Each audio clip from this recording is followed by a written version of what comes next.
غارت ہوگا تو بن اپنا، کسی کو مال سیم و زر ہمیں. اما بعد، اعوذ باللہ من الشیطان الرجیم، بسم اللہ الرحمن الرحیم. انا خاتم النبیین لا نبی بعدی. صدر علی قدر، اصحاب کیلو قلم و سامعین سخن فہم، السلام علیکم ورحمۃ اللہ وبرکاتہ.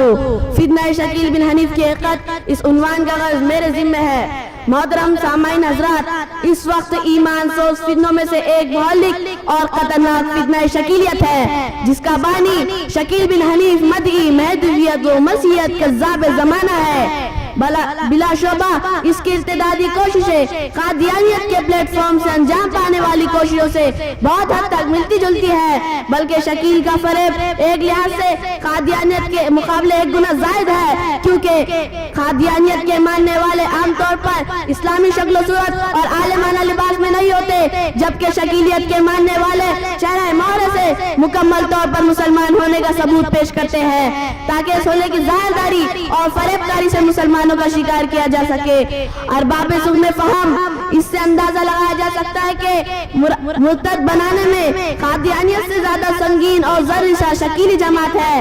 یہی وجہ ہے کہ اس فتنے سے دین بیزار اور دیندار سمجھے جانے والے کالج کے تعلیمی یافتہ ہر طرح کے لوگ متاثر ہیں، اور اس نے چند سالوں کی قلیل مدت میں ملک کے طالب بلکہ بیرونی ملک کے بعض مقامات میں شکیلیت کے اتنے بے شمار بیج بو دیے ہیں کہ جن کو سن کر دل رنجیدہ اور آنکھیں اشکبار ہو جاتی ہے.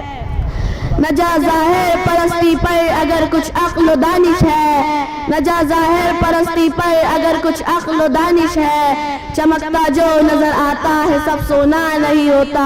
امت مسلمہ کے غیور نوجوانوں، شکیل خود کو عیسیٰ اور مہدی بھی کہتا ہے، بقول اس کے عیسیٰ علیہ السلام اور مہدی علیہ السلام ایک ہی شخصیت کے دو نام ہے. حالانکہ میرے اکابرین کا عقیدہ ہے کہ عیسیٰ علیہ السلام اور مہدی علیہ السلام الگ الگ شخصیت ہے. شکیل کہتا ہے عیسیٰ علیہ السلام نازل نہیں ہوں گے بلکہ پیدا ہوں گے. عیسیٰ علیہ السلام کے نازل ہونے کی کوئی دلیل نہیں، اور کہتا ہے عیسیٰ علیہ السلام کے نازل ہونے سے مراد ان کا پیدا ہونا ہے. حالانکہ خود قرآن و حدیث میں ارشاد ہے عیسیٰ علیہ السلام کے قرب قیامت سے پہلے آسمان سے ظہور ہوں گا. شکیل کہتا ہے تمام علماء گمراہ ہے، انہوں نے پیش گوئی حقیقت کو نہیں سمجھا، پیش گوئی پیچیدہ اور کج جھلک ہو گئی ہے. اس کی پوری حقیقت اپنے وقت پر ظاہر ہوتی ہے. حالانکہ خود قرآن کہتا ہے اللہ کے بندوں میں علماء خشیت باری تعالیٰ میں فوقیت رہتے ہیں، اور اس کے علاوہ علماء کے فضائل کی بے شمار دلیلیں موجود ہے. آئیے ہم سب مل کر فتنہ شکیل بن حنیف کو مٹانے کی جد و جہد کا عہد کرتے ہیں. اس شعر پر میں اپنی تقریر ختم کرتا ہوں. الجھا ہے پاؤں یار کا زلف دراز میں، الجھا ہے پاؤں یار کا زلف دراز میں، لو اب اپنے دام میں سیاد آ گیا. وآخر الدعوانا الحمدللہ رب العالمین. دنیا سے کیا مطلب، مدارس